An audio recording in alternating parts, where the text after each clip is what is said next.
Hi, everyone. Our Keep America Beautiful April 2022 affiliate of the month is Keep Dalton-Whitfield Beautiful. And joining us right now is Executive Director Amy Hartline. Hi, Amy. Hello, Abby. How are you doing? I'm doing very well. Well, congratulations to you. You do such great work. So go ahead and tell us, how long have you been with Keep Dalton-Whitfield Beautiful?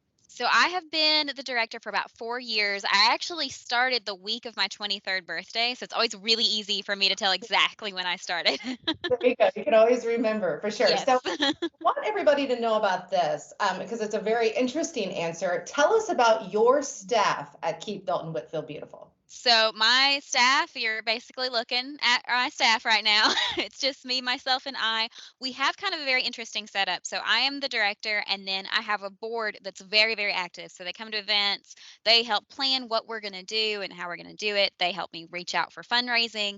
Basically, that is sort of my replacement staff.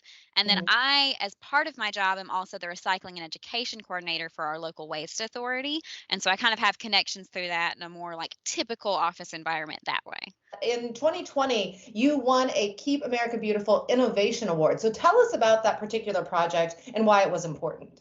That was a really incredible project. So the title of it is Art Can Inspire. A local Girl Scout had approached us, and she kind of knew she wanted to do an environmental work for her Girl Scout Gold Award. And she had a few ideas, and one of them was maybe painting trash cans or doing some kind of designs around some trash cans. And through a process of trial and error, we figured out the best way to do this. We picked 4 locations or 3 locations we really wanted to work in. And then we found the best way to do it was to do decals around our stainless steel ones. And then we do banners around all of our parks ones because it's easier to replace. So we're actually going to be replacing them this year.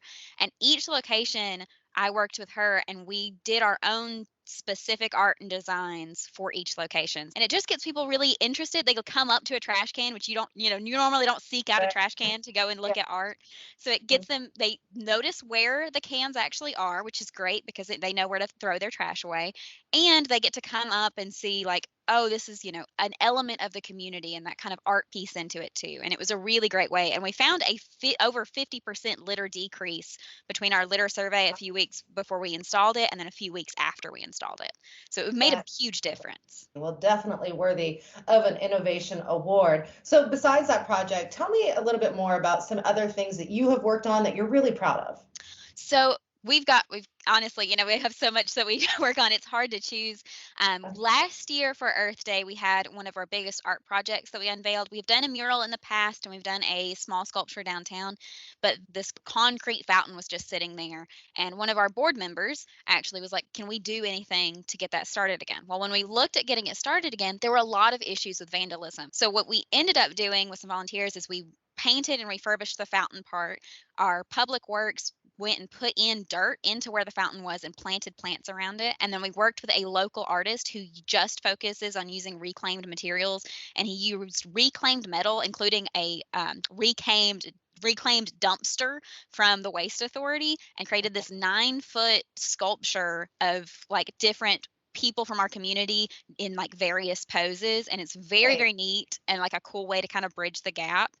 And then we've got things like our typical Adopt a Mile, which gets about 7,000 to 9,000 pounds of litter cleaned up every year. We do Yard of the Month awards and beautification grants. And then for recycling this year, we've got a really interesting one that I'm excited about called Door to Door Let's Recycle More.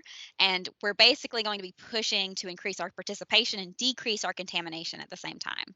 Keep Dalton Whitfield Beautiful, our KAB April 2022 affiliate of the month. Executive Director Amy Hartline, thank you. And again, congratulations. No, thank you so much.